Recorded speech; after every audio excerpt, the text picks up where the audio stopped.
কেউ কেউ ৭২-এর সংবিধান নিয়ে কামড় দিয়ে পড়ে থাকতে চায়। আমাদের বন্ধুদের মাঝে দীর্ঘদিন একসাথে আন্দোলন সংগ্রাম ফ্যাসিবাদের বিরুদ্ধে লড়াই করেছি, তাদের কাউকে কাউকে আজকে আমরা সে কথা বলতে শুনি।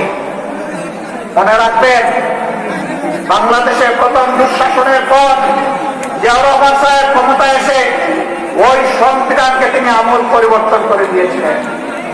এখন যদি কেউ ৭২-এর সংবিধানের কথা বলেন, কার্যত তিনি শহীদ প্রেসিডেন্ট জিয়াউর রহমান সাহেবের বিরুদ্ধে অবস্থান নেবেন।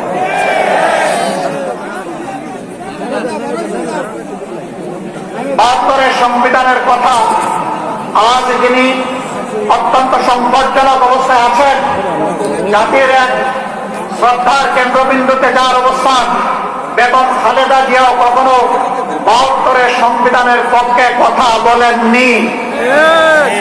আমরা আশা করব যারা এই দুইজনকে ভালোবাসেন তারা কেউ আর ভুলেও ৭২-এর এই ফ্যাসিবাদী সংবিধানের কথা বলবেন না। সম্মানিত বন্ধুগণ, আমরা এই আয়তনের বিজয় চাই না, আমরা ১৮ কোটি মানুষের বিজয় চাই।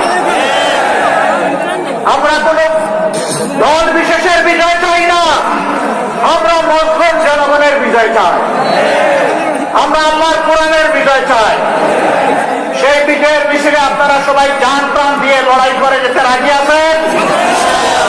আমরা যে ৫ দফা কর্মসূচি ঘোষণা করেছি, যার ভিত্তিতে এখন এই আন্দোলন চলছে, আমাদের স্পষ্ট বক্তব্য, আমাদের দাবি পূরণ না হওয়া পর্যন্ত আমাদের লড়াই চলবে।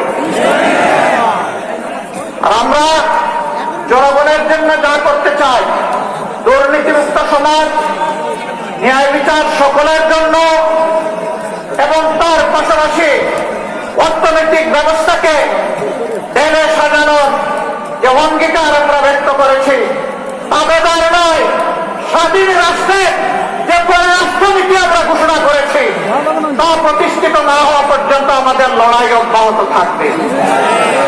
আমাদের যুবক যুবতীদের আকাঙ্ক্ষা পূরণ না হওয়া পর্যন্ত আমাদের লড়াই অব্যাহত থাকবে।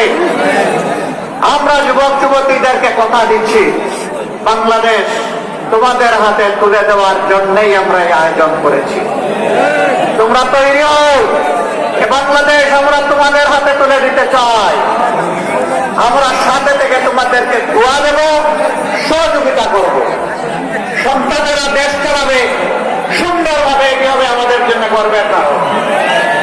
প্রস্তুতি নেওয়ার জন্য আহ্বান জানাচ্ছি, তোমরা প্রস্তুত হয়ে আসো। শুধু চাকরি কেন, চাকরির খোঁজ না করে নিজেই কিভাবে দেশটা গড়বা, চাকরি দিবা, সেই ব্যবস্থা, সেই চিন্তা এখন থেকে মাথায় লালন করো। আমরা ওই শিক্ষাই তোমাদের হাতে তুলে দিব, যেই শিক্ষা একজন মানুষকে মানুষও বানাবে, আবার একজন দক্ষ কারিগর বানাবে ইনশাআল্লাহ।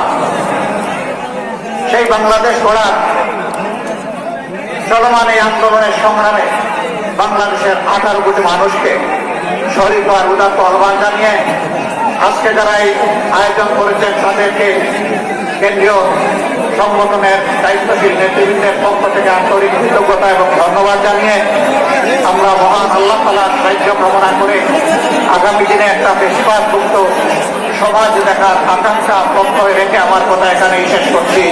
আল্লাহ হাফেজ। বাংলাদেশ জিন্দাবাদ। বিজয়।